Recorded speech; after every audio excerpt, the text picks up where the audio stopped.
little basketball chat right here because. But you could hoop in your day. We were out there in the pop shop. I was a hooper.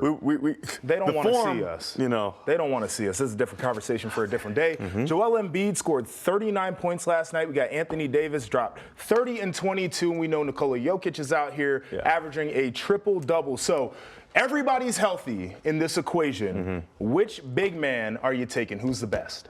It's so tough.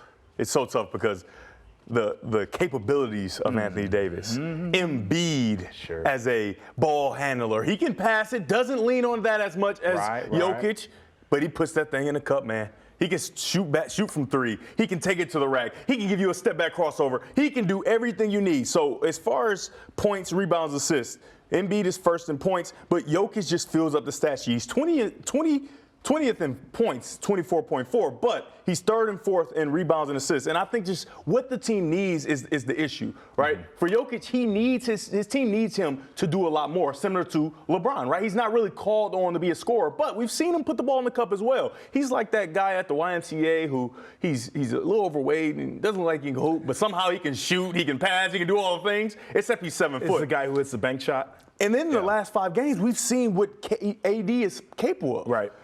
30 and 15, 28 and 19, 38 and 5, 39 and 8, and 30 and 22 last night. So who are you going to get? I'm going to go with the consistency of Joel Embiid.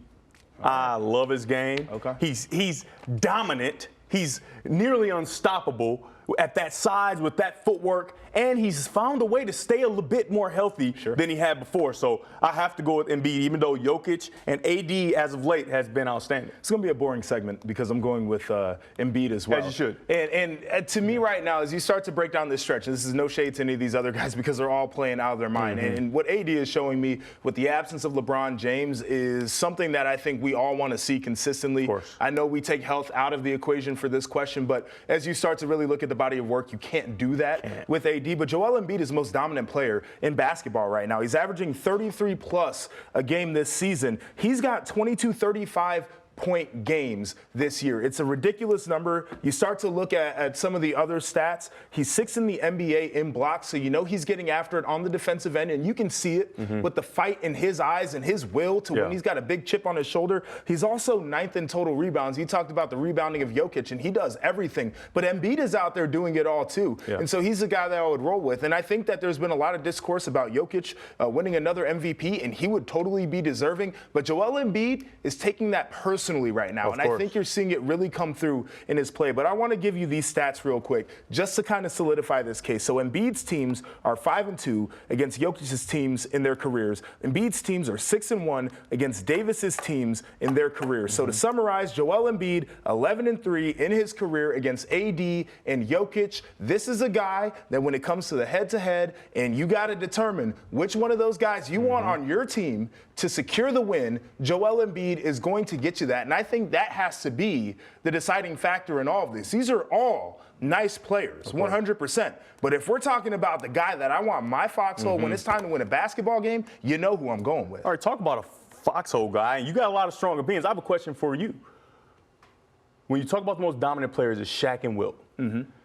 Does Joel Embiid enter that conversation with his ability to step out behind the arc and his dominance inside the paint and his ability to really do everything? It's the do everything that is getting me right now with him because you look at his three-point percentage. I think he's shooting it as well as he's done all year. And Jokic is a more efficient shooter, and so there's certainly a difference there, but I think that Embiid has been extremely impactful. The other part about it, too, is you want to talk about a legit all-star that he's playing with in James Harden, and those guys had to figure out really how to play basketball together, they're doing it masterfully. And James Harden's a guy that we haven't talked about nearly enough either this season. He's flying on the radar in obscurity a little bit. But when you have to really share that spotlight with a guy who wants to get his, they found a way to make that thing work.